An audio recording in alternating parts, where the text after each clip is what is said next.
This afternoon I was at work when a friend of mine messaged me telling me that we have a new ban list and that it's really, really big. So yeah, I reviewed the ban list and I've gone over it with some friends. We've done some testing over the past few hours, and I do believe that this is probably one of the bigger ban lists we're ever going to see. I believe it is, in fact, the most changes to a list that we've seen in a long time. And the format right now is very, very different than when it was. There's a few a few decks that have actually come out of this really successfully. For example, Pure Thunder Dragon, I think, is going to be one of the better decks going in this format, at least in the early days of this format, just until the format's completely been defined. Because one of this deck's biggest matchup, or at least one of the harder ones, was was Danger Thunder, which is it's very hard to go second and play through that deck's board, because just the one Colossus is really, really difficult. You can usually play through the negates themselves, but getting the first search off Dark is really important.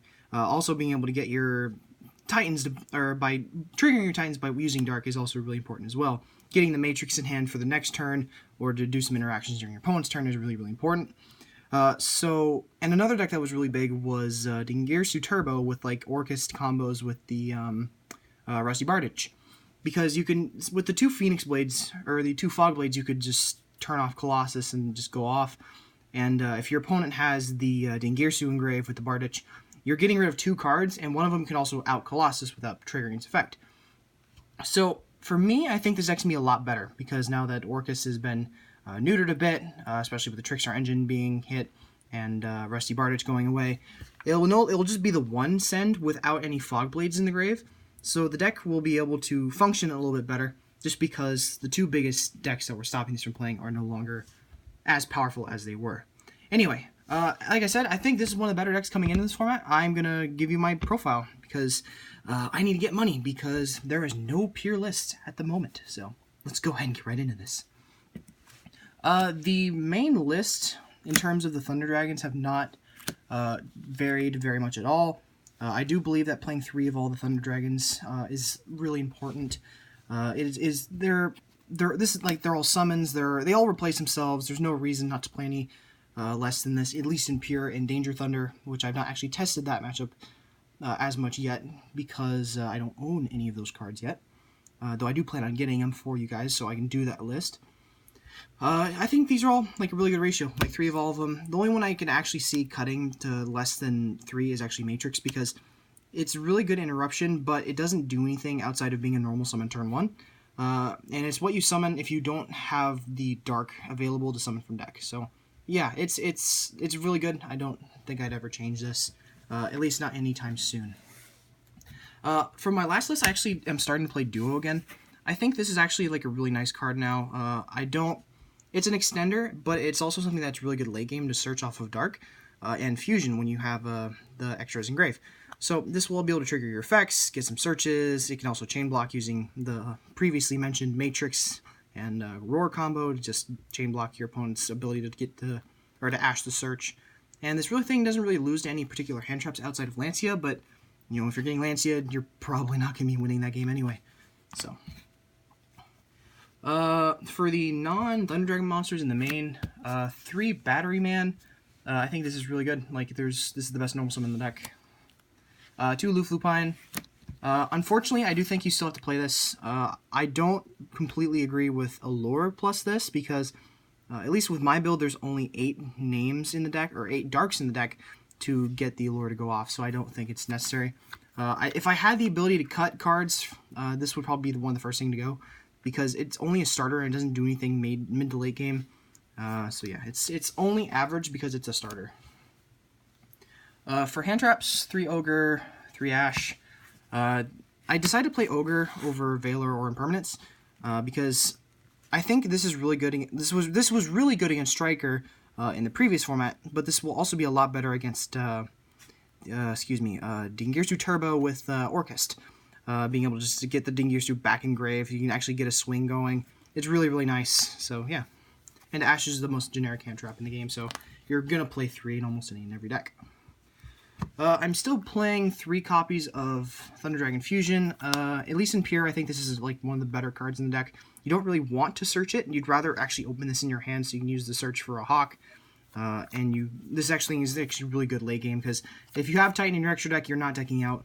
And if you have Roar in your graveyard, then you have a Roar in your deck. So that way you can keep looping this. You banish this, get Search or Roar, then use Roar to add this back to hand. You're guaranteed Titan at least every turn, as long as you have resources in the grave and banished. So I do believe playing 3 of this is still the correct number. Though I am seeing builds cut it to 2. Though I understand the reasoning, I don't completely agree. 3 Instant Fusion. 3 Instant Fusion plus pretty much any Thunder Dragon is a combo. So, yeah, I can play 3 of it. It's also really good interruption. Or, excuse me, not interruption, but it's a starter that also breaks boards, especially in the mirror. You can make Thousand Eyes and just take your opponent's stuff. So, 3 Pot of Desires. I hate myself, because in the past, I used to play 2 of this. I now realize that it is 100% best to play 3 of this in any deck that can afford to play it. There's no Garnets in this deck, unlike, per se, Cosmo or my Striker nowadays, where you can't really afford to play it, because if you hit any of your multi-rolls, you just lose. So yeah, 3 of this, it's Pot of Greed. I'm going to play it in any deck I can. For the 1-ofs, Monster Reborn, Gold Sark, Upstart, and I'm testing Card Destruction. So the theory with this is that it's actually really decent turn 1, because it gets all your Thunders in grave. It refreshes your hand, and if you draw in a Hawk, you can basically get whatever you send for free back, and then you just get whatever the effect they can off that. This kind of is like a secondary setup card, or like another copy of Solar, but it refreshes your hand, so it's really nice. I'm testing it right now. Also, you can do things like, similar in Danger Thunder, where you would get the Thunder Dragons in hand just to have something to discard off of it. You can do something similar with this, where you search the 2, and then instead of going minus, you actually just break even with this. So, in theory, this is a minus, but in practice, I think this is actually a really good card in this deck, just to get some advantage going for free. That is it for the main deck. For the extra deck, it's pretty much the same. I've only tested a few different things, but I will get to it when I get to that. 3 copies of Colossus and 3 copies of Titan. I 100% think you should be playing 3 both of these. I've seen people cut this to 2, and I understand the reasons why. I don't agree. But I see people cut this for, like, say, Triple Burst. Or, what is Triple Burst? It's the one that gates stuff in damage step. Especially, it's really good against Striker, though I don't believe that's really necessary right now. I was testing it and playing a different, but I'm now playing a different card over it, because the times I would go into it is very few and far between, because this format's just not super great. For Instant Fusion targets, playing Kaminari, Thousand Eyes Restrict. Yeah, this is removal. Like, this is turn 2, this is turn 1. You banish Roar off this, you get double Colossus combo. And you make this, you can just take an opponent's Colossus, out it, and if they have any more boards, you can deal with it with Titan, because at least now that if you're going against Danger Thunder, dealing with just the 1 or 2 negates is fine, but being able to not be able to search at all is really, really big. So this can be able to just bait a negate, and if in the mirror, you can just take it completely. So for the links, Beat Cop, this is just the generic link 2. That's not Summoner. You make this anytime. You make this very rarely, except for like weird hands where you open like a Lupine and like Instant Fusion Matrix Hawk. So it's like it comes up to be a thing that protects your Colossus every now and then, but other than that, it's just basically a link 2. It's better than Lenflinkus, and it's a dark over light, which I actually tend to prefer, because it's actually easier to get your lights in grave, because Matrix Hawk and Pure Thunder Dragon just get themselves in the grave anyway. When Link Rebo, I'm seeing people like cut this for the new Salamander Link. I still don't agree, because you can use this with Thousand Eyes. And if you going into a late game, you can just normal summon Matrix, get this out, and get another search for free. So it's basically a +1 out of the grave. So yeah. Nightmare, Phoenix, and Unicorn. These are basic staples.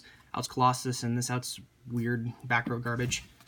For the last 3 things, Boral Sword. This thing is what you use to put per game.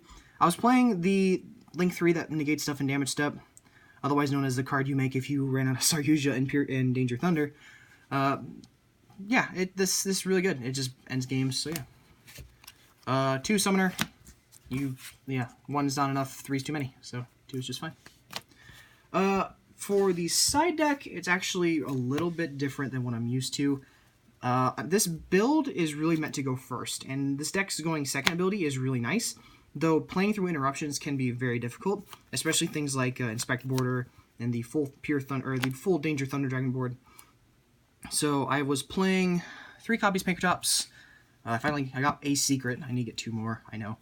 3 Droll. I cut this If there's anything in the side deck I'm going to cut, it's probably these, because Colossus really does it for you, and this only is really good against Danger, and going into this next format, I don't believe it's going to be as good.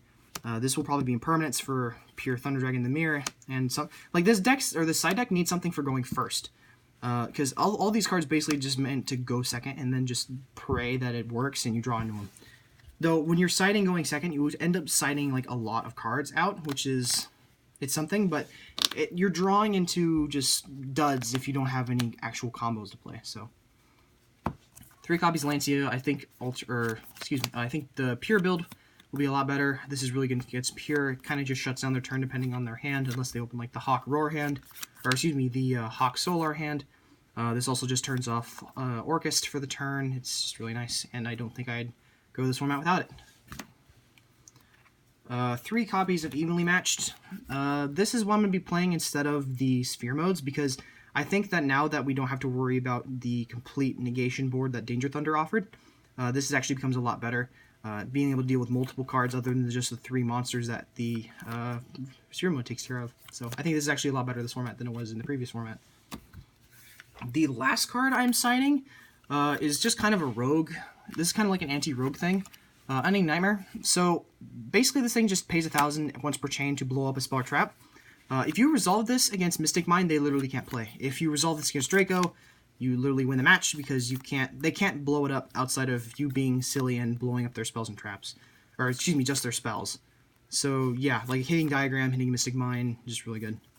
That's it for the build. I believe this is probably going to be one of the better decks going into the next format, just because it's the deck that got hit the least out of all the rest. So yeah, it's quite simple as that. Like, there's not really the deck's not really changed outside of maybe some side deck techs I would consider. For example, I'd probably go to playing the Kaiju package in the side, perhaps instead of Evenlies.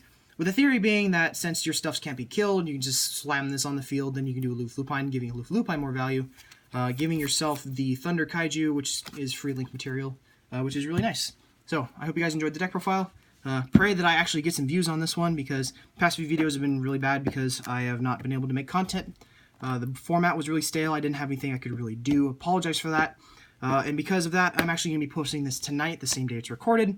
And then this will not take up the upload slot for the week. This will just be a standalone thing to get something out there, to get the channel, some actual foot traffic inside the channel again. So sorry if you guys missed the uploads. I do honestly hate doing that because you guys have actually been really nice, and I'm really enjoying doing this channel just as a fun hobby thing to get my mind out there. So thanks a lot again. I'll see you guys later. Peace.